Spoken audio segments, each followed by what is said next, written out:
n'a pas dit que ta vie va s'arrêter à cet âge. Il n'a pas dit que ta vie ne va pas s'ouvrir à de lendemains meilleurs. Il n'a pas dit que tu vas rester dans cette situation. Mais il a dit, j'ai suscité cette situation dans le but de te conduire à l'autre bord. Dans le but de te conduire à ma gloire.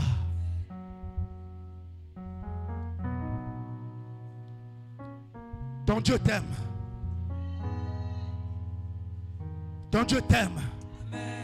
C'est pourquoi pendant que les hommes sont en train de tomber autour de toi, pendant que dans ta famille tu apprends des nouvelles de mort, pendant que tu dors, tu es confronté à des combats, mais tu te réveilles en plein de vie. Pendant que il y a des situations confuses autour de toi, mais l'Éternel te tient, mais l'Éternel te garde, mais l'Éternel veille, mais l'Éternel te protège. Parce que celui qui veille sur Israël, il ne sommeille ni ne dort. Pour toi l'Éternel a pris ta résolution. Pour toi l'Éternel est en train de se lever. Alors ne baisse pas les bras. Prends courage, espère. Parce que cette vie qui vient est une vie pleine d'espérance. Est-ce que tu peux acclamer? Josué dit au peuple, sanctifiez-vous, car demain l'Éternel fera des prodiges au milieu de vous.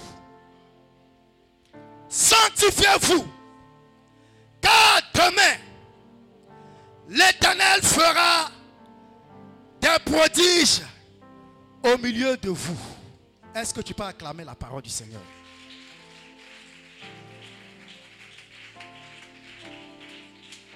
Sanctifiez-vous, car demain l'Éternel fera des prodiges au milieu de vous. Il dit demain l'Éternel fera des prodiges au milieu de vous. Par conséquent, sanctifiez-vous. Quand le Seigneur dit demain, ça veut dire que c'est dans un avenir proche. Un avenir qui n'est pas loin. Mais la condition, c'est que tu dois te sanctifier. C'est pourquoi ce matin, au travers de ce message, je veux t'amener davantage à te sanctifier. Pour que les prodiges qui vont venir là, tu sois pleinement participant de ces prodiges. Alléluia. Gloire à Jésus. C'est pourquoi mon thème en ce matin, c'est où ira ton âme après ta mort?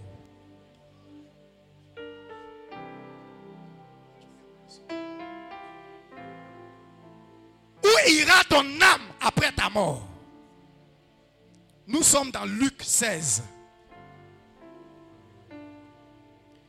Nous sommes dans Luc 16.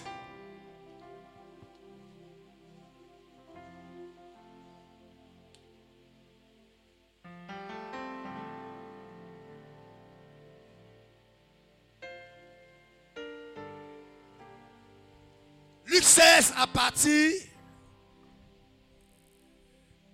des versets 22 à 24.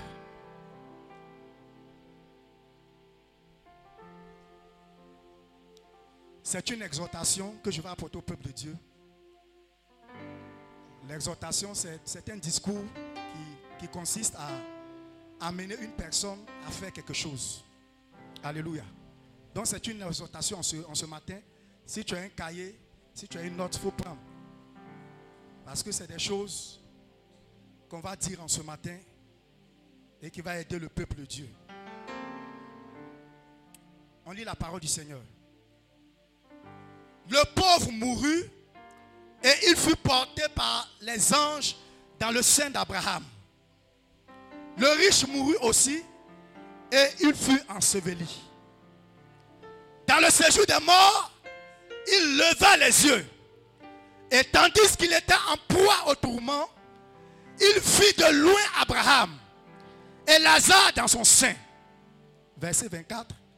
Il s'écria, Père Abraham, aie pitié de moi et envoie Lazare pour qu'il trempe le bout de son doigt dans l'eau et me rafraîchisse la langue, car je souffre cruellement dans cette flamme. Parole du Seigneur. Mon Père, Dieu de toutes les possibilités, en ce matin, nous voici encore rassemblés autour de toi, autour de ta parole. Et à l'heure de ta parole, Éternel, je prie que tout fasse silence et que tes anges chargés de nous assister, qui étaient là depuis les premières heures de ce culte, Éternel, accorde la bénédiction, la grâce à chaque enfant de Dieu ici présent. Merci de sanctifier ta parole. Et qu'au travers de cette parole, Seigneur, nos âmes soient conditionnées, Éternel, à se sanctifier pour attendre, pour recevoir ta gloire à venir. Merci, Seigneur, au nom de Jésus. Amen. Où ira ton âme après ta mort? Voici la question à laquelle nous sommes tous soumis en ce matin et qui sera l'objet de notre réflexion et de cette exhortation en ce matin. Où ira ton âme après ta mort? Quelle direction, quelle trajectoire ton âme prendra après avoir achevé ton pèlerinage sur cette terre? Est-ce qu'au soir de tes 70 ans, est-ce qu'au soir de tes 100 ans, est-ce qu'au soir de tes 60 ans, tu pourras affirmer avec conviction, comme l'apôtre Paul, j'ai combattu le bon combat de la foi, j'ai achevé la course, et désormais la couronne de justice m'est réservée? Est-ce que tu pourras affirmer cela au soir de tes 80 ans, de tes 100 ans? Parce que s'il y a une chose dont je suis conscient, dont tu es conscient, et qui est inscrit dans le champ de notre réflexion, qui n'a pas besoin de prophétie, qui n'a pas besoin de révélation, c'est que toi et moi, un jour, nous allons mourir. Toi et moi, un jour, nous allons quitter cette terre des hommes, cette terre des vivants. Rien n'est éternel sur cette terre. Rien n'est permanent. Tout ce qui est matériel, tout ce qui est un commencement a une fin. Ecclésiaste 3, verset 1 dit, il y a un temps pour naître, le Père a prêché le dimanche passé, il y a un temps pour naître et il y a un temps pour mourir. Même les objets que les hommes ont créés, il y a un temps, le matériel marche, et puis il y a un temps, le matériel est foutu. Voilà pourquoi, au fur et à mesure que les années passent, que les mois passent, que les semaines passent, eh bien, qu'est-ce que nous constatons? Nous constatons que nous vieillissons. Nous constatons que nous prenons des rides. Nous constatons que nos cheveux blanchissent. Nous constatons que notre corps s'affaiblit. Ce que vous pouviez faire il y a 16 ans, aujourd'hui là, ce n'est pas évident.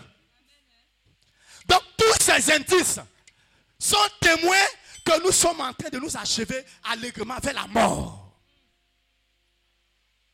Chaque pas que tu poses, mon frère, ma soeur, c'est un pas de plus vers la mort. Alléluia. Voilà pourquoi, quels que soient les investissements d'un homme, quel que soit tout ce que l'homme aura fourni comme effort pour se réaliser ici-bas, à l'heure de la mort, il finit par tout quitter. Même si le monsieur avec ses richesses, avant de mourir, donne instruction à ses parents pour dire, lorsque je vais mourir, enterrez-moi avec ma voiture.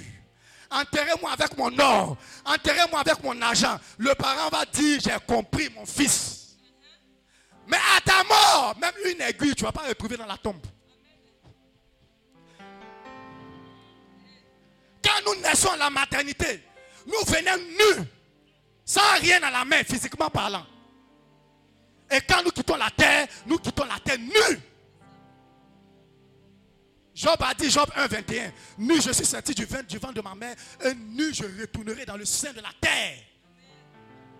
Nous quittons cette terre nue. Même si par respect pour honorer la mémoire du mort, on habille les cadavres. Souvent même là, le monsieur, il était méchant sur la terre.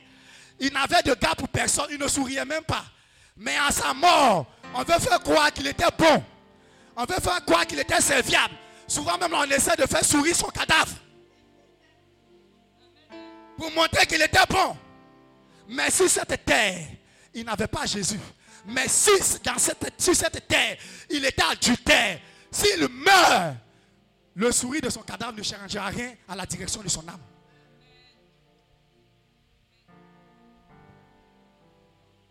La Bible dit en Hébreux 9, 27, il est permis à un homme de mourir une seule fois. Après quoi vient le jugement. Cette histoire de réincarnation là, c'est des bêtises. Tu meurs, tu reviens, tu deviens singe. Tu meurs, tu reviens, tu deviens souris. Ou bien tu deviens rat. C'est n'importe quoi. Une fois que tu es mort, mon ami, c'est fini. Il faut dire au revoir à la vie. C'est fini. Tu n'as plus de possibilité de revenir pour réparer tes erreurs. Tu n'as plus de possibilité de venir pour te réconcilier avec ton frère. Tu n'as plus de possibilité de venir pour servir Dieu avec tes biens. Tu n'as plus de possibilité de venir pour nourrir Dieu. Une fois tu meurs, c'est fini. Donc ça veut dire que c'est pendant que tu es vivant, pendant que tu n'es pas encore parti, pendant que tu es encore sur la terre, en pleine possession de toutes tes capacités, c'est maintenant là que tu dois honorer Dieu. C'est maintenant là que tu dois servir Dieu. C'est maintenant là que tu dois chercher à faire la volonté de Dieu. C'est maintenant là que Christ doit être au centre de ta vie. C'est maintenant que tu dois aimer Dieu de tout ton cœur, de toute ton âme et de toute ta force. C'est maintenant que tu dois opérer les choix capitaux de ta vie. Il dit, je mets la mort, je mets la vie. Mais choisis la vie. C'est maintenant là que tu dois te sanctifier. C'est maintenant là que tu dois vivre une vie de consécration. C'est maintenant là quand ton pasteur te dit il faut jeûner. C'est maintenant là que tu dois dire non, je ne sens pas. C'est maintenant là que tu dois. C'est maintenant que tu dois honorer Dieu. C'est maintenant là que tu dois te mettre au service de Dieu. Car après la mort, mon ami, les gens vont te pleurer. Les gens vont taper freaking. Les gens vont tout. Ils vont faire peut-être des messes. Ils vont faire des cérémonies pour apaiser ton âme. Pour apaiser ton âme. Tu meurs dans le péché. Et puis ils vont faire cérémonie. Ton âme sera apaisée. Ce n'est pas possible.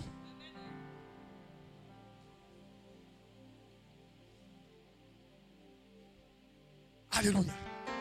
Frère, nous sommes dans un monde aujourd'hui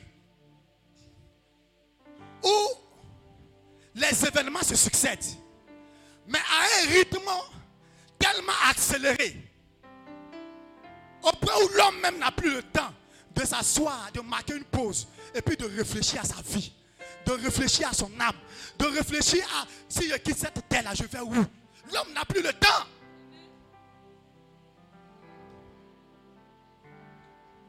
La plupart des discours dans le monde scientifique, dans le monde littéraire, ces discours-là ont tendance à rejeter Jésus-Christ. Quand tu te lèves, tu commences à parler de Christ. Les gens disent non, ça Christ, on est dans la modernité. Christ, ça c'est les choses de l'Antiquité. Mon ami, tu vis dans quel monde? Tu aurais pu vivre dans l'Antiquité. Les gens ne veulent pas de Christ. Les grands de ce monde, ils préfèrent s'attacher à l'occultisme. Ils préfèrent s'attacher à des généalogies sans fin. Les gens ne veulent pas entendre parler de Christ. Le monde aujourd'hui est tellement moderne que l'homme croit tout connaître. L'homme croit tout maîtriser. Il ne veut pas que Jésus-Christ dirige sa vie. Il ne veut pas que Christ soit au centre de sa vie. Il ne veut pas s'identifier à accepter le sacrifice de Christ à la croix. Mais un temps vient où ces hommes-là vont vouloir le faire, mais ça sera trop tard. Nous vivons dans un monde aujourd'hui où on assiste à une forme de décadence, de décrépitude des valeurs morales. On voit des hommes qui s'enflamment dans leur désir, dans leur passion, comme mettant homme avec homme, femme avec femme, homme avec animaux, femme avec animaux, des choses abominables, des choses contre nature, des choses contre sens. Aujourd'hui, vous êtes d'accord avec moi que dans la plupart des pays du monde, l'homosexualité a été légalisée. Le mariage entre personnes de même sexe. Et puis, les animaux maintenant sont entrés dans la danse. Alléluia. J'ai vu sur une page, les réseaux sociaux, une femme, une anglaise, qui a fêté ses 8 ans de mariage. Ses 8 ans de mariage avec un chien. 8 années de mariage avec un chien. Et puis elle a publié. Le chien est là avec costume, cravate. Et puis elle est là. Le chien s'appelle Henri. Frère, quand tu vois ces choses, mais tu te dis que le monde, ça dit que la vie de l'animal est même plus évoluée que la vie des êtres humains. Une autre femme, 60 ans, elle vit aux États-Unis, en Floride. Une certaine Cooper. Elle a laissé animal. Elle a laissé femme. Elle a laissé homme. Vous savez, qu'est-ce qu'elle allait marier? Elle allait épouser un arbre. Elle allait épouser un arbre, je vous le dis. Où va le monde? C'est pourquoi toi qui as choisi Jésus-Christ, et puis à cause des difficultés, tu veux retourner dans le monde. Tu veux mettre un pied dans le monde. Tu dis la vie de Christ là c'est difficile. Frère, la vie chrétienne est la meilleure des vies.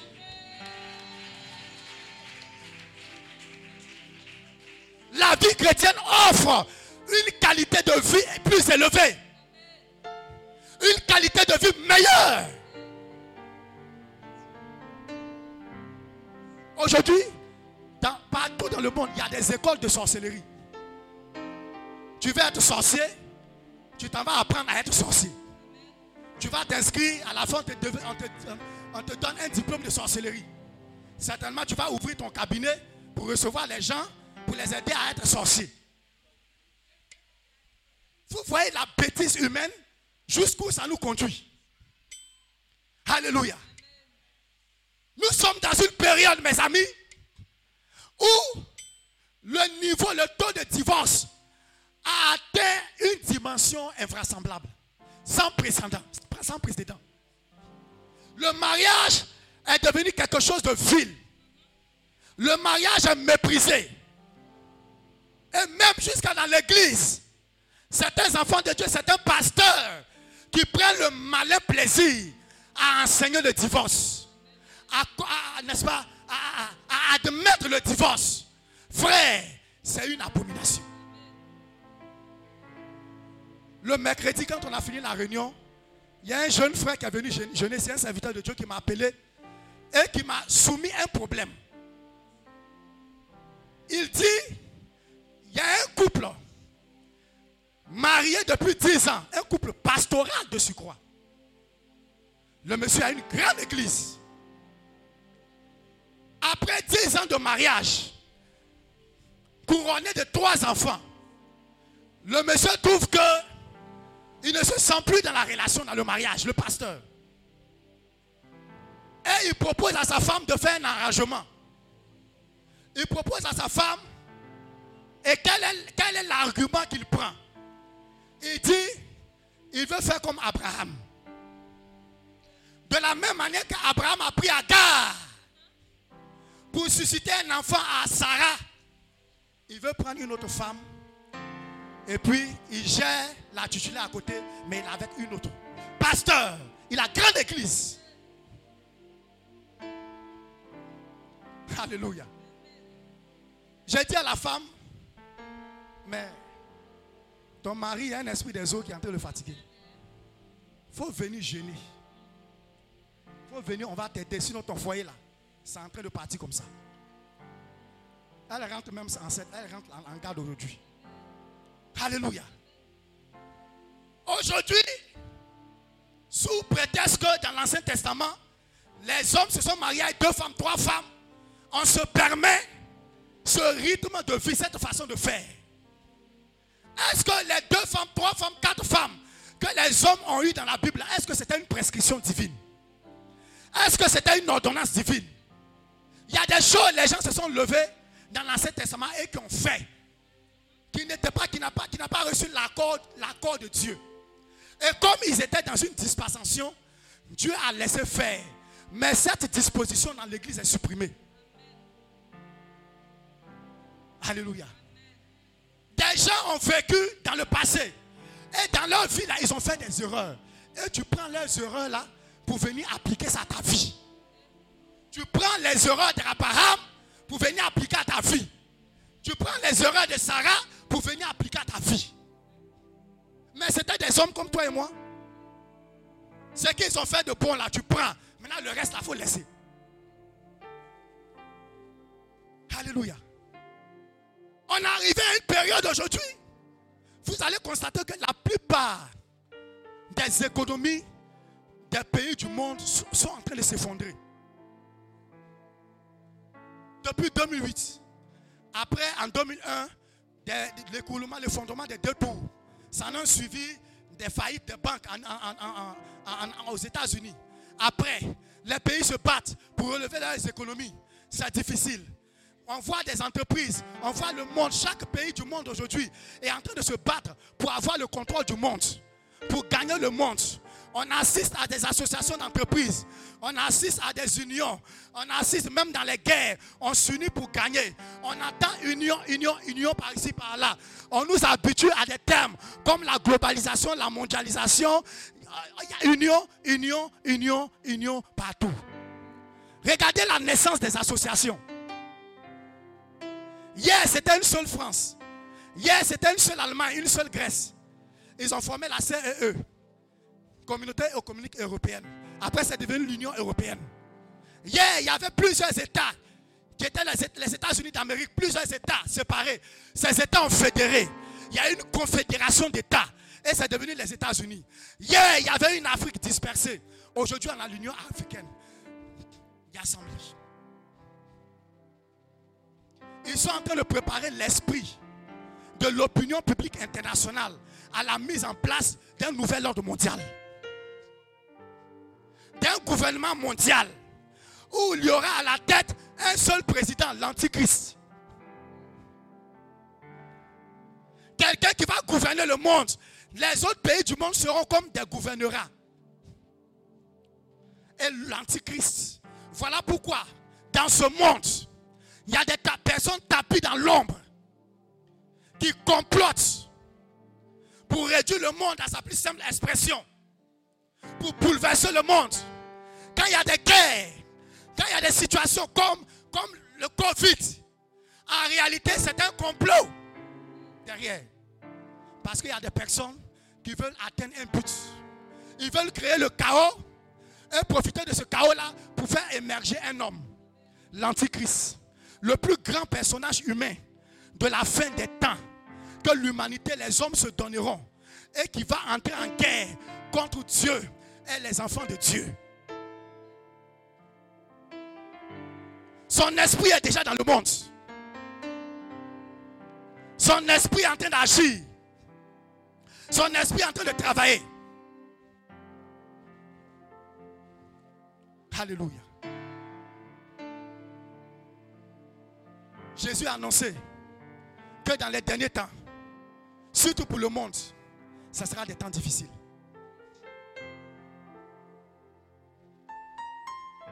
Aujourd'hui, on assiste à la méchanceté. Les humains sont devenus méchants. Pour 500 francs, des personnes meurent dans les hôpitaux. Pour 1000 francs, des personnes meurent dans les hôpitaux. Alléluia. Le monde est en train d'accomplir la prophétie biblique. Où ira ton âme après ta mort? Où sera ton âme après ta mort? Alléluia. L'homme a 3 dimensions. 1 Thessaloniciens 5, verset 23 dit, c'est maintenant on rentre dans le sujet. L'homme est un être à 3 dimensions. 1 Thessaloniciens 5, verset 23.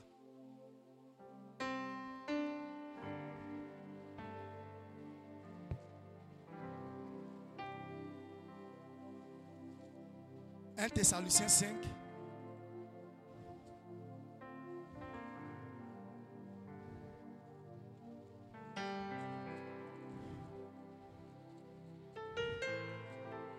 Thessaloniciens 5, verset 23. Que le Dieu de paix vous sanctifie lui-même tout entier, et que tout votre être, l'esprit, l'âme et le corps soient conservés irrépréhensibles lors de l'avènement de notre Seigneur Jésus-Christ. La Bible dit que votre être, l'esprit, l'âme et le corps soient conservés irrépréhensibles. Au travers de ce texte, on comprend que l'homme est un être à 3 dimensions.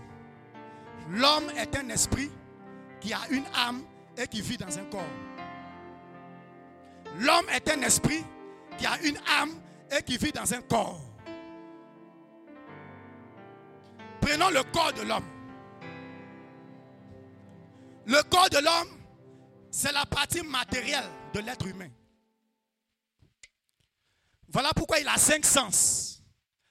Et les 5 sens de l'homme, en fait, lui ont été donnés pour entrer en contact avec l'environnement naturel dans lequel il vit.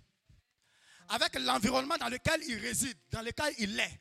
C'est pourquoi tu peux toucher un objet, tu peux voir. Le corps, c'est une tente de l'esprit et de l'âme. Le corps nous permet de vivre dans ce monde physique. De se côtoyer, de se toucher.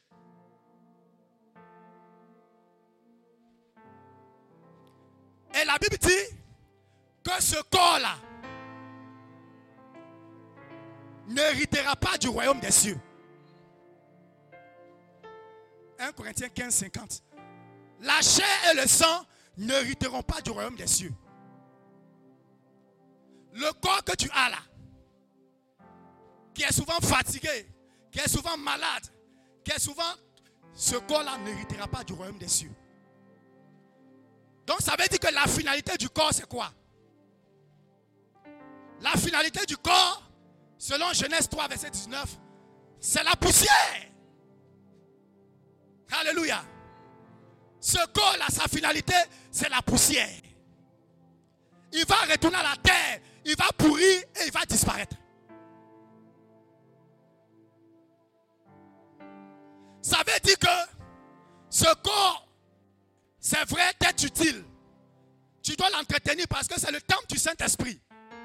Tu ne dois pas négliger ce corps. Mais en même temps, il ne faut pas trop aussi t'appuyer sur ce corps.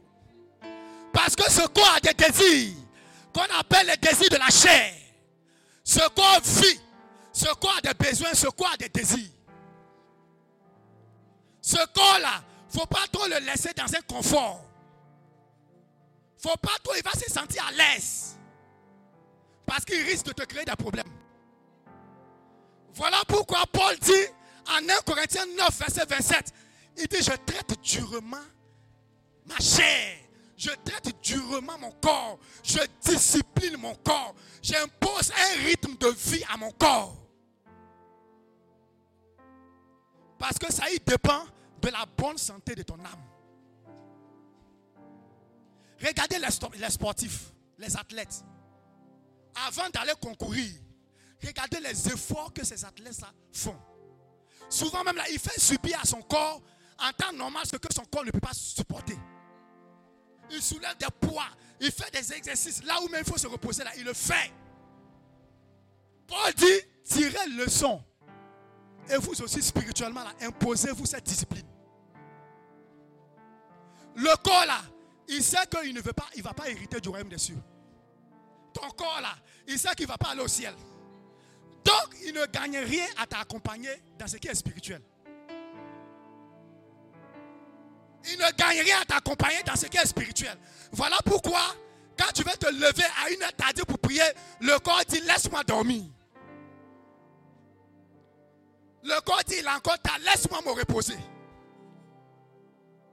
Je suis fatigué. Alléluia.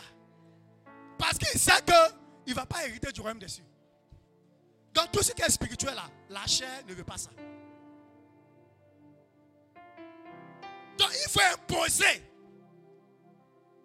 à la chair, il faut soumettre la chair aux œuvres de l'esprit. C'est-à-dire que quand ton esprit donne les informations à la chair, là, il ne faut pas que la chair résiste. Plus ta chair est lourde, plus tu as trop mangé, tu es rempli, tu ne peux même pas respirer. Et plus la chair est forte, la chair t'impose. Et plus aussi quand tu dors, quand tu cours, tu n'arrives pas à courir. Quand tu dis Jésus, même ça ne sort pas. Parce que l'information que l'esprit donne à la chair est trop lourde pour exécuter ces informations.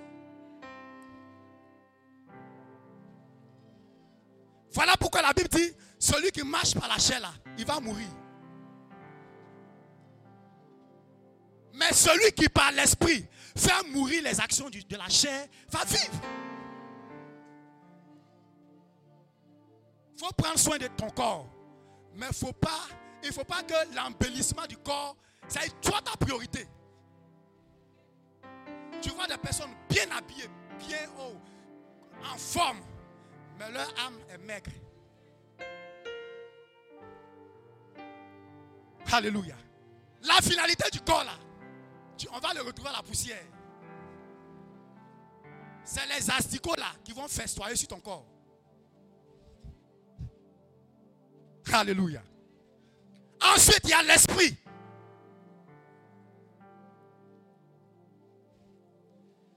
L'esprit, c'est un instrument de connexion divine.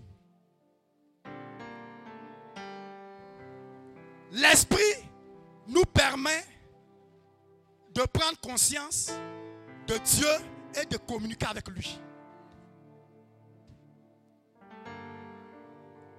L'heure vient où les adorateurs qui m'adoreront sont ceux qui m'adoreront en esprit et en vérité.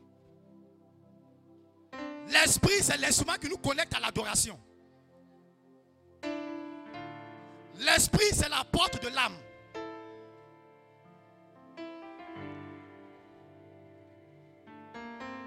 L'esprit, c'est cette faculté-là qui nous permet d'être en communion avec le Seigneur. Surtout quand cette faculté a été façonnée par le Saint-Esprit.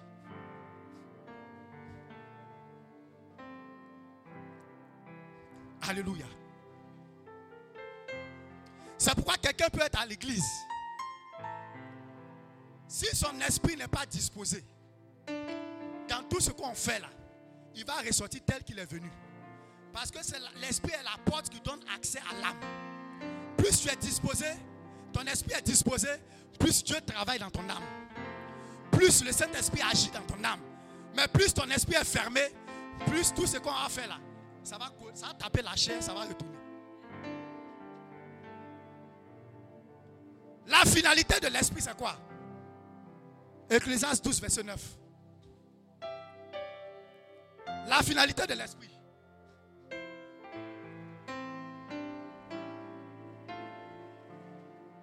La finalité de l'esprit, c'est quoi? Ecclésiaste 12. On va lire Ecclésiaste 12.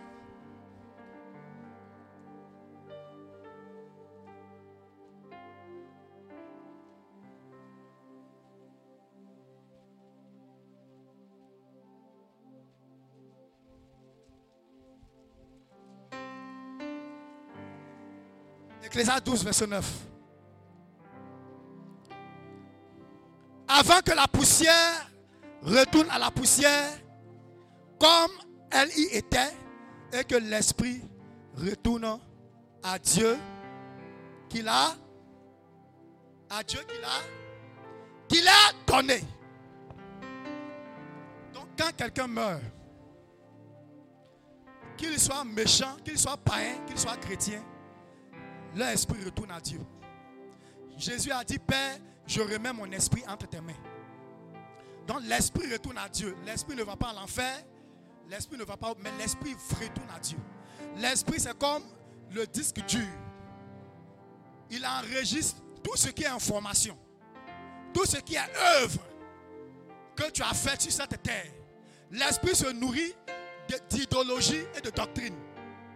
Donc tout ce que tu as fait sur cette terre-là, que tu n'as pas confessé, l'esprit enregistre. Et ça retourne à Dieu. Au jugement dernier, le film de ta vie va se présenter au-devant de toi. Tu ne pourras pas dire non, je n'ai pas fait ça. Parce que l'esprit a enregistré toutes les informations. Alléluia. L'esprit retourne à Dieu. Maintenant, l'âme. Troisième partie. L'âme. C'est-à-dire qu'il y a une dimension spirituelle de l'âme et puis il y a une dimension physique de l'âme. L'âme est en même temps esprit et chair. L'âme est en même temps esprit et corps.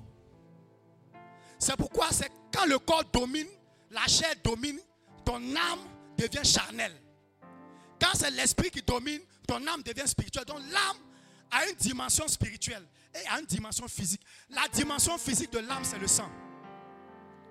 Lévitique 17, verset 14. La dimension physique de l'âme, là, c'est le sang. La Bible dit que l'âme de toute chair, c'est son sang. Alléluia. Donc là où tu es là, ton sang, c'est ton âme. Physiquement parlant. Maintenant, la dimension spirituelle de l'âme, c'est ce qu'on appelle l'être intérieur. L'être intérieur. 2 Corinthiens 4, verset 16. Ça, c'est la dimension spirituelle de l'âme. L'être intérieur. En d'autres termes, comme je chante, il est en train de le dire, ton véritable toi là, ça dit c'est ton âme. L'homme est doublé de nature. L'homme est deux natures en une. Alléluia. Il y a la partie charnelle, il y a la partie humaine, et puis il y a la partie spirituelle. Alléluia. Et c'est ce qui a fatigué beaucoup les Juifs. Lorsqu'ils sont venus, ils ont vu Jésus, le Messie. Mais quand on voit le Messie agir, quand on voit le Messie travailler, quand on voit le Messie faire, on se dit non mais lui là c'est pas le Messie. Parce qu'ils ont regardé au côté physique. Alléluia. Ils ont regardé au côté physique. Quand quelqu'un meurt, on dit généralement que son corps est à la morgue. Mais si son corps est à la morgue, c'est que lui-même il est où? Ça veut dire que ton véritable toi là, c'est ton être qui est à l'intérieur. Alléluia. C'est pourquoi, quand quelqu'un meurt, c'est l'âme qui est sauvée ou c'est l'âme qui est perdue. C'est l'âme qui est sauvée ou c'est l'âme qui est perdue. L'âme naît, grandit et atteint la maturité. C'est pourquoi on parle de bébé spirituel. Ça veut dire son âme est encore enfant. L'âme grandit et l'âme atteint la maturité. Voilà pourquoi Ephésiens 4, verset 11-12 dit, il a donné les uns comme apôtres, prophètes, pour le perfectionnement des saints, en vue de l'œuvre du ministère. Mais le saint qu'on perfectionne là, qu'est-ce qu'on perfectionne dans le saint? C'est son âme. Qu'est-ce qu'on perfectionne? C'est son âme. On cherche la maturité de son âme. Quelqu'un peut avoir 50 ans physiquement et puis être un enfant.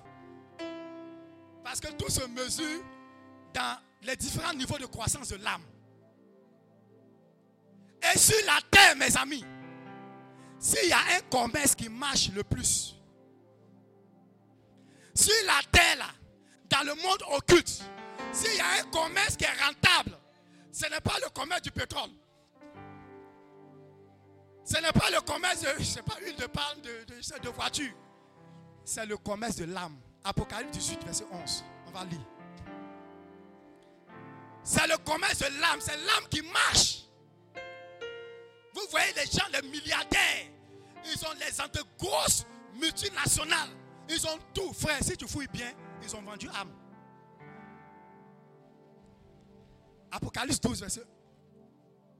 À partir du verset 11.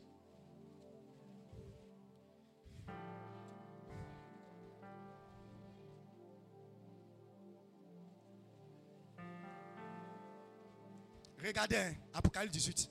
On va lire. Regardez ce que la Bible dit. Il dit, et les marchands, à partir du verset 11, et les marchands de la terre pleurent et sont dans le deuil à cause d'elle, à cause de Babylone. Parce que personne n'achète plus leur cargaison. La Bible dit que la grande prostituée là, elle est en train de pleurer parce que elle constate que les marchandises là ne marchent plus. Maintenant, ils vont citer maintenant les marchandises là. Ils sont en pleurs parce que leurs marchandises là, leurs affaires ne marchent plus. Maintenant, on va citer les affaires là. On va voir. Regardez au verset 12. Cargaison d'or. Voilà une affaire. D'argent, de pierres précieuses, de perles, de fin lin, de pourpre, de soie, d'écarlate, de toute espèce de bois de senteur, de toute espèce d'objet d'ivoire, de toute espèce d'objet en bois très précieux, en airain, en fer et en marbre. Verset 13. De cannelle, d'aromates, de parfums, tout ça c'est les marchandises, hein. De myrrhe, d'encens, de vin, d'huile, de fine farine, de blé, de bœufs, de brebis, de chevaux, de chars, de corps et d'amants d'hommes. Et d'amants d'hommes. Toutes les sociétés secrètes qui existent dans le monde, qui ont été mises en place, leur objectif, c'est le commerce des âmes. Parce que la guerre entre le royaume des ténèbres et le royaume de la lumière, la guerre entre Dieu et Satan, c'est la guerre des âmes. C'est le combat des âmes. Alléluia. Satan veut beaucoup d'âmes derrière lui à l'enfer. Jésus veut sauver les âmes. C'est l'une de ses principales missions. L'objectif pour lequel Jésus est venu là, c'est pour les âmes, c'est pour sauver les âmes. C'est pour racheter nos âmes. Alléluia. Voilà pourquoi il est plus qu'urgent, cher évangéliste. Il est plus qu'urgent, cher évangéliste. Toi, on a prié pour toi, on t'a dit que tu as appelé à gagner des âmes. Et puis tu es assis là. Ton bras te démange. Tu attends que ton bras te démange. Tu secoues ton bras à chaque arrêt. Alléluia. Et alléluia. Ta mission là, c'est de sortir et de gagner des âmes.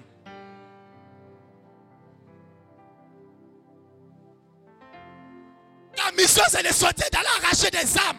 Parce que c'est une affaire d'âme, mes amis. C'est une urgence de première importance.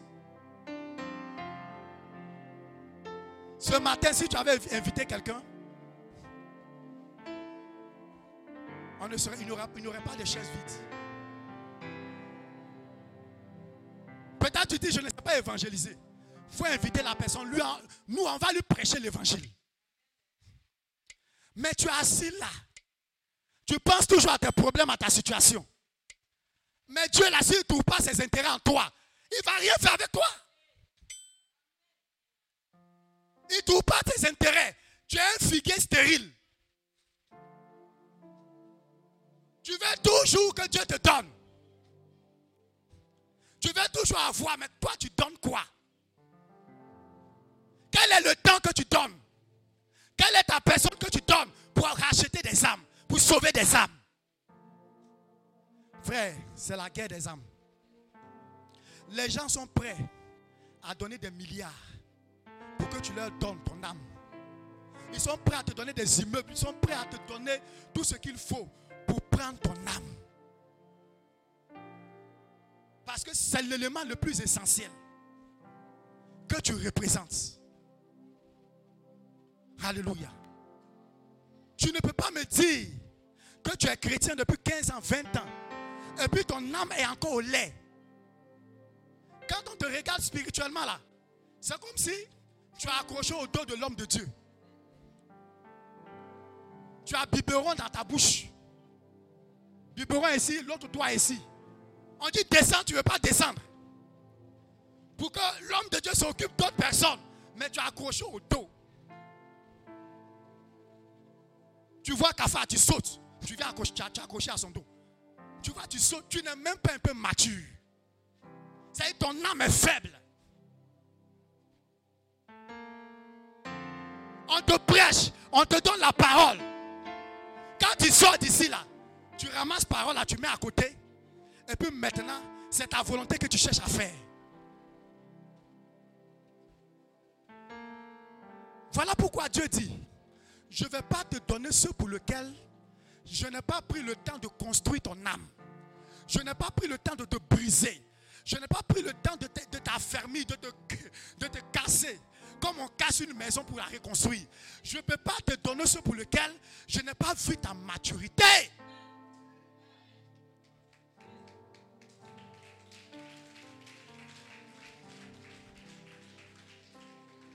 Tu es jeune femme, tu veux te marier, mais tu ne connais rien de la vie.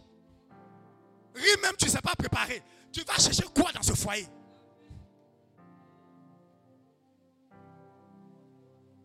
On te touche un peu, tu t'énerves. On te parle un peu, tu t'énerves. Tu vas aller faire quoi dans le foyer? Tu n'es pas mature. Dieu dit, je vais prendre le temps de te casser. Je vais prendre le temps de savoir de quoi tu es faite. Alléluia.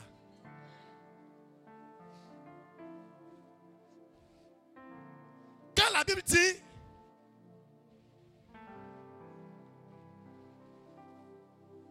comme celui que vous appelez un saint, vous aussi soyez saint. Le mot saint là, c'est un mot qui est utilisé pour parler de la maturité. Quand la Bible dit qu'il viendra chercher une église sans rire, sans tache là, ça ne veut pas dire que tu seras sans péché. Il viendra chercher une église mature. Alléluia. Tu n'es pas mûr. Tu veux que Dieu te donne certaines choses. Tu ne lis jamais la Bible.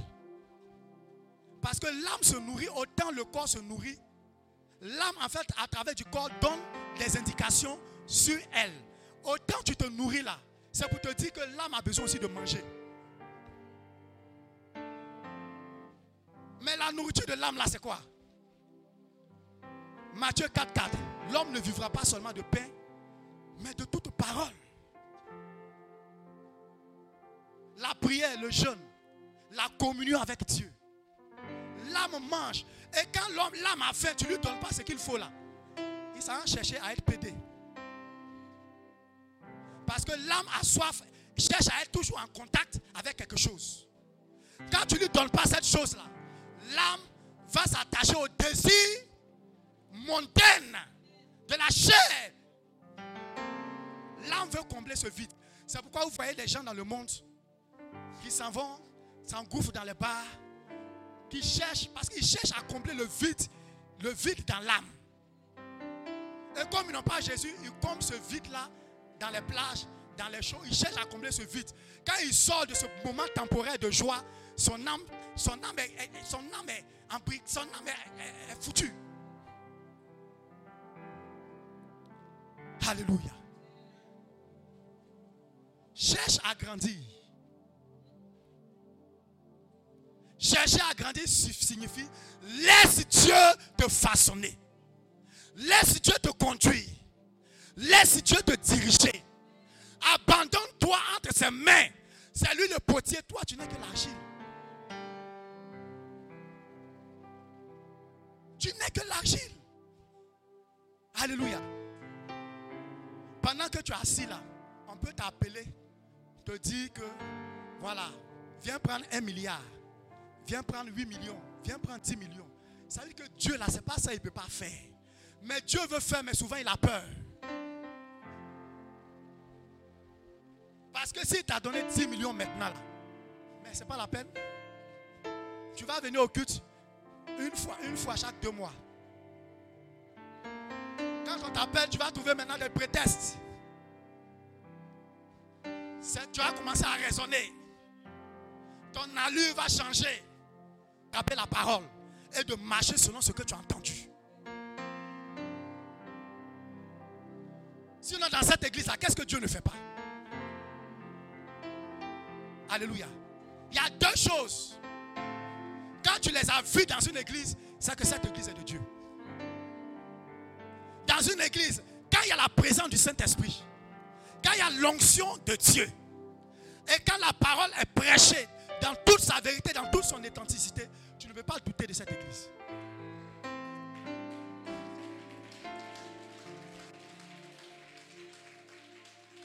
Oh, ici là, vous avez ça jusqu'à fatiguer.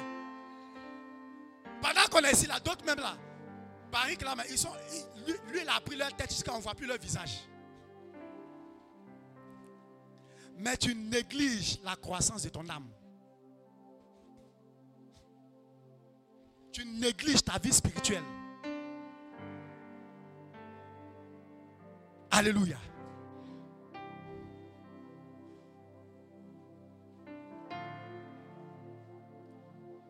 Quand une personne meurt,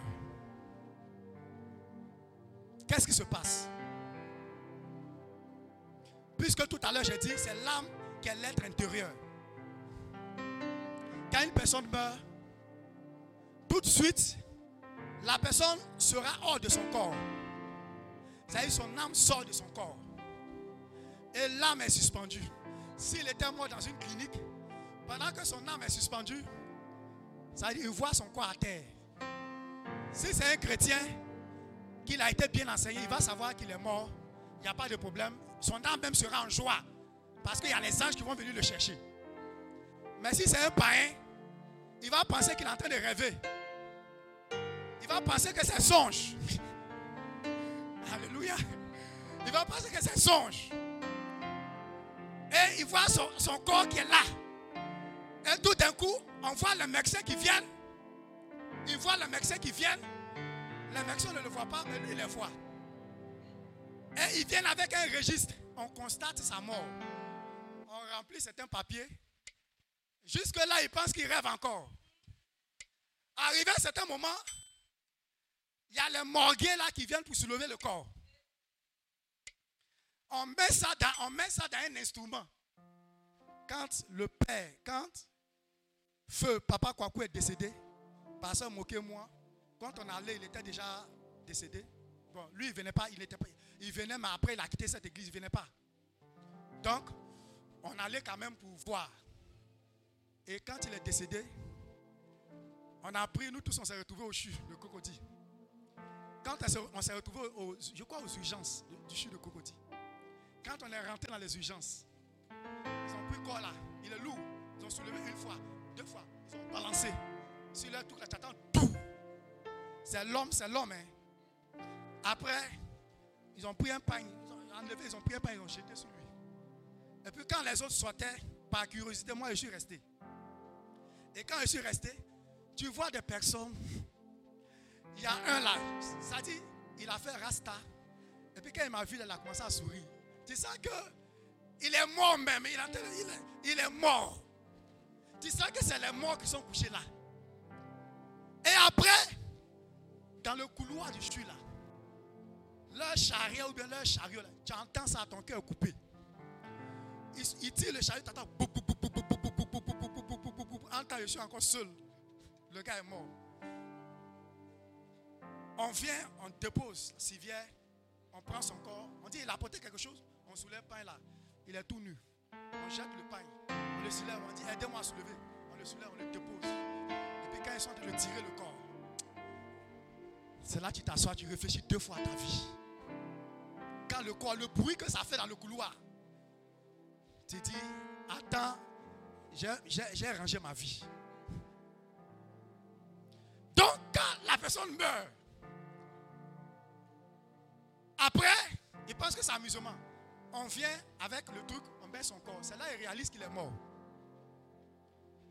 Maintenant, quand quelqu'un meurt, il y a des âmes qui restent après l'enterrement, mais l'âme erre. Parce que ces personnes-là, soit sont mortes prématurément avant leur temps. Donc l'âme refuse de partir. Souvent l'âme dure erre. Ou bien ces personnes étant en train de faire quelque chose d'important. Et puis la mort les a surpris. Donc ces personnes, leurs âmes refusent de partir. Mais tout compte fait, l'âme va partir. Il y a des âmes qui restent là 1 an, 2 ans, 3 ans. Souvent tu rentres dans des endroits, tu sens une présence bizarre. Alléluia. Peut-être c'est une âme qui est là, qui est. Gloire à Jésus. Après, quand la personne meurt, son âme est là. La personne doit passer par un tunnel. Ça veut dire qu'il y a un tunnel qui apparaît au-dessus de sa tête. Il y a comme une force qui l'attire dans ce tunnel. Et au début de ce tunnel-là, soit il y a un ange qui vient te prendre pour te faire rentrer dans ce tunnel, ou bien il y a un démon qui t'attend. Si tu es mort en Jésus-Christ, les anges te prennent, ils te font rentrer dans le tunnel. S'ils ne sont pas au début, si les anges ou les démons ne sont pas au début, ils t'attendent à la fin du bout du tunnel. Alléluia. Si l'ange t'a pas pris pour te faire rentrer, la force te fait rentrer et puis il t'attend de l'autre côté du tunnel. Ou bien le démon t'attend, les démons t'attendent de l'autre côté du tunnel. Quand tu franchis, ton âme franchit le tunnel. Quand tu meurs, tu es conscient que c'est toi. Parce que l'âme, j'ai dit tout à l'heure, c'est le siège de la volonté des émotions. Donc l'âme est consciente que c'est elle est consciente. Voilà, tu sais ce que tu as fait, tu te souviens, tu te rappelles, tu sais. Alléluia. Quand ton âme sort au bout du tunnel, si c'est un ange, c'est alléluia, c'est dans la joie. Souvent, peut-être, tu demandes à l'ange, donne-moi mouchoir, il a commencé à danser. L'ange, donne-moi papier, il a commencé à danser. Parce que tu vas, l'ange te prend, il monte avec toi. Mais si tu étais panier sur la terre, on te parle de Jésus, ça rentre ici, ça sort. On te parle de la vie chrétienne, tu te joues, je m'en fous. Tu fais comme tu veux. Le monde là, tu n'as pas encore fini avec le monde. Tu as entre la lumière et les ténèbres. Mais la Bible dit que Jésus a séparé la lumière avec les ténèbres. Mais toi, tu fais quoi entre la lumière et les ténèbres? Quand les démons te prennent, malheur à toi. Si sur la terre là, tu l'as beaucoup attaqué, tu les as beaucoup attaqués. Qu'est-ce qui se passe? Les démons prennent ton âme et puis ils rentrent avec toi sous la terre. Sous la terre, dans une région qu'on appelle le séjour des morts. Les Hébreux appellent ça Sheol. En grec, puisque le Nouveau Testament a été écrit en grec, on appelle ça Hadès. Hadès, c'est le Dieu du monde souterrain. Le Dieu des profondeurs. Quand tu descends là-bas, mes amis, mais déjà même quand tu vois les démons qui sont... Tu commences à pleurer. Tu commences à t'agiter. Ça va, tu as dit, mon pasteur, tu as cité le nom de pasteur. Pasteur n'est plus là. Ils descendent avec toi dans les régions inférieures. Dans le séjour des morts. Et dans le séjour des morts, on te met dans un endroit qu'on appelle la prison. En entendant ton jugement. Et les scientifiques disent que sous la terre là, ça veut dire la chaleur qu'on trouve sous la terre là, ça atteint les 7200 degrés Celsius.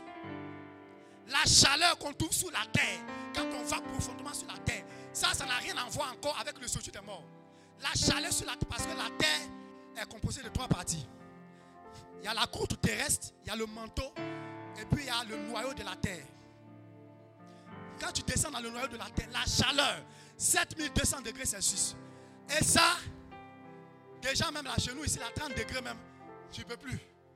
D'autres même en France, là, les gens, les vieux là, ils meurent seulement. Alléluia. À 30 degrés, tu ne peux plus respirer. À plus forte raison, 7000. Et les scientifiques disent que la même chaleur là, c'est cette chaleur qu'on trouve dans le soleil. Donc si sous la terre, il y a une chaleur qu'on ne peut pas supporter, à plus forte raison, un peu plus bas dans le séjour des morts. L'histoire de Lazare et du riche nous montre que tellement le monsieur souffrait dans le séjour des morts, il a demandé une petite goutte d'eau. Tellement il souffrait dans le séjour des morts. Ça, c'est souffrance provisoire. Ça n'a rien à voir avec l'enfer au dernier jugement, après le jugement du trône blanc. Tu souffres, mes amis. Donc, dans le séjour des morts, il y a la prison, il y a le domaine des démons. Les démons vivent dans le séjour des morts. Accompagné de ça, la mort et son Hadès. Parce que le séjour des morts représente en même temps un démon. Et c'est ce démon-là qui tenait les clés du séjour des morts que Jésus allait arracher quand il est descendu dans le séjour des morts. Parce que le séjour des morts, en fait, c'est comme un quartier. Avant la grâce, le séjour des morts, c'était un quartier, comme un quartier qui est divisé en deux. Un côté, ceux qui n'ont pas eu la foi au Dieu d'Abraham, ils souffrent là-bas. Et puis de l'autre côté, il y avait le Saint d'Abraham. Alléluia. Mais tout ce coin-là était barricadé, était fermé. Et la clé était détenue par Hadès, le séjour des morts.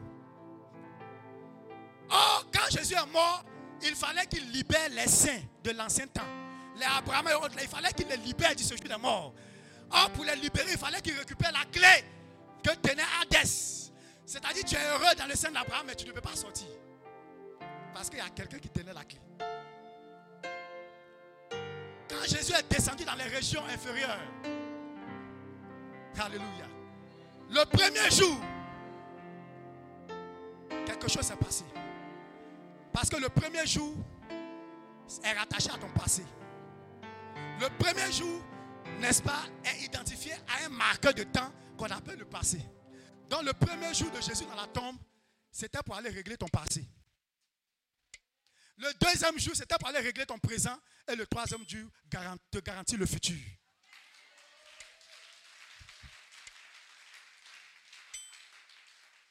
Alléluia. Donc, et puis il y a l'enfer. Mais l'enfer, pour le moment, n'est pas encore ouvert. Quand l'enfer sera ouvert à la fin des temps, l'enfer va devenir le lac de feu et de soufre. Mais pour le moment, donc Jésus est descendu, il a arraché la clé à Hadès. Il a libéré les Abraham, les Jacob, les Isaac, tous les anciens, les saints de l'ancien. Il les a libérés, ils sont montés au paradis. Maintenant, le séjour des morts est uniquement peuplé de tous les impies, de tous les occultistes, ceux qui meurent. Ils sont dans le séjour des morts. Mais ne vous trompez pas, là-bas on ne danse pas. Là-bas il n'y a pas coupé décalé. Là-bas, comme les gens, le monde le font quoi? Frère, là-bas on souffre. Là-bas il y a des grincements de dents. Ce que je suis en train de vous dire, ce n'est pas une histoire. C'est quelque chose qui existe. Des gens sont morts. Ils sont vus. Quand ils sont venus raconter là, c'est avec pleurs, ils racontent et puis ils tremblent. Tellement ce qu'ils ont vu là-bas était effroyable. Et selon ce que tu as fait sur cette terre-là, si toi, tu as passé ton temps à coucher avec les femmes des gens, il y a ton châtiment. C'est comme les bâtiments A, B et C d'ici là. Selon ton niveau de péché là, ton degré de péché là, il y a un châtiment qui t'est réservé parce que tu es juste. Et la chaleur, la souffrance qui se dégage du séjour des morts, du séjour des morts, frère, c'est incroyable. C'est pourquoi je suis en train de te dire, il ne faut pas écouter ce que le monde te dit. Il faut t'attacher à ton Jésus-Christ. Il faut t'accrocher à ton Jésus-Christ. Parce que assurément, la couronne de vie t'est réservée. Non seulement sur la terre, pour avoir été fidèle au Seigneur, il te sera fidèle, il va te combler, il va se souvenir de toi, mais au ciel, frère, tu auras également des choses. Donc, actuellement là, excusez-moi du terme, mais tous les grands hommes de ce monde qui sont morts cette année-là, qui n'ont pas Jésus-Christ, ils sont sous la terre, ils souffrent. Les démons les tourmentent. Jour et nuit, les démons les tourmentent. Maintenant, quand tu es mort dans le Seigneur, oh, acclame le Seigneur, acclame Jésus-Christ. Quand tu meurs dans le Seigneur, Hosanna, alléluia. Voilà pourquoi Jésus a dit, celui qui croit en moi vivra quand bien même qu'il soit mort. J'ai dit pour les chrétiens, la mort est une espérance. Tu vis dans la vieillesse et tu meurs, la mort est une espérance. Pour les chrétiens, la mort, ce n'est pas quelque chose qui doit te troubler, tu vas te débattre, mais la mort n'est qu'un véhicule qui vient te prendre pour t'amener de l'autre côté. chrétien, la mort ne doit pas l'effrayer. Alléluia. Donc quand tu meurs en Christ et que tu sors du tunnel, l'ange vient te prendre. Mais imagine les célébrations dans le ciel. De ce qu'un fils est en train de venir, n'est-ce pas, au paradis. Mais c'est la gloire. C'est la gloire. Et si sur la terre là, tu as servi Dieu comme il se doit. Tu as honoré Dieu comme il se doit. Tu n'as pas lutté avec la volonté de Dieu. C'est vrai, tu étais faible. C'est vrai, tu as des faiblesses. Mais quand on te voit, on sait que toi, tu aimes Dieu. On sait que toi, tu aimes le Seigneur. Frère, tes œuvres vont t'accompagner. La Bible dit, il rendra à chacun selon ses œuvres. Au ciel, là, mes amis, c'est une vie réelle. Le ciel, là, c'est la véritable vie. Sur cette terre-là, Dieu nous a mis pour nous préparer à la vie de là-haut. Comme quand quelqu'un doit aller dans l'espace, on le met dans les conditions de là-haut pour le préparer. C'est comme ça, cette terre-là est une zone de préparation. Cette terre-là, c'est la photocopie de la vraie vie qui est dans le ciel. Cette terre-là, c'est l'ombre du véritable qui est dans le ciel. C'est pourquoi la Bible dit, amassez-vous des trésors. Vous n'amassez pas des trésors sur la terre. Amassez-vous des trésors dans le ciel. Parce que le ciel, là, contrairement à ce que souvent les gens disent, le ciel, là, la vie continue. Seulement, tu n'auras pas ce même corps là. Tu auras un corps de gloire. La vie continue au ciel. Au ciel, là, on va continuer de travailler. Au ciel, là, on sera établi sur des villes. Des gens seront établis comme gouverneurs sur des villes. Frère, c'est une question de position au ciel. C'est pourquoi sur la terre, là, il faut servir Dieu avec acharnement. Comme un bête. Jésus a dit à Matthieu 14, en Jean 14, je vais vous préparer une place. C'est vraie place là, il vous dit. Donc dans le ciel, seront que tu auras servi Dieu dans la négligence, dans le mépris. Tu vas aller te retrouver avec une petite cabane. Bien faite là, mais c'est ta part. Avec un ange à ton service. Et puis il y a des personnes qui auront peut-être 100 anges, 200 anges à leur service. Des gens qui seront établis sur des villes au ciel. Qui seront établis sur des zones. Frère, il y a des gens qui auront des couronnes. Il y a d'autres qui n'auront pas de couronne. Qu'est-ce que tu fais de ta vie? Alléluia. Quand Dieu te bénit sur la terre, quand Dieu te lève sur la terre, c'est pour que tu aies une position dans le ciel. Quand Dieu te lève, quand Dieu te fait asseoir avec la table des grands, il faut en profiter aussi pour avoir les trésors dans le ciel. Ça veut dire qu'il faut investir dans l'œuvre de Dieu. Il faut investir ton temps. Il faut investir ton or et ton argent. Il faut investir ta personne. Parce que non seulement il y a la promesse du co-héritage qui t'attend sur la terre. Et puis le ciel, tu seras. Alléluia. Parce que ceux qui ont accepté le Seigneur, ils ne passeront pas par le jugement. Nous, on sera jugés par rapport aux récompenses. Mais c'est les païens qui seront jugés au niveau du trône blanc. Et la Bible dit, ils seront jetés dans les temps de feu, il y aura des pleurs et des grincements des dents. Ça ne va pas faire 10 ans.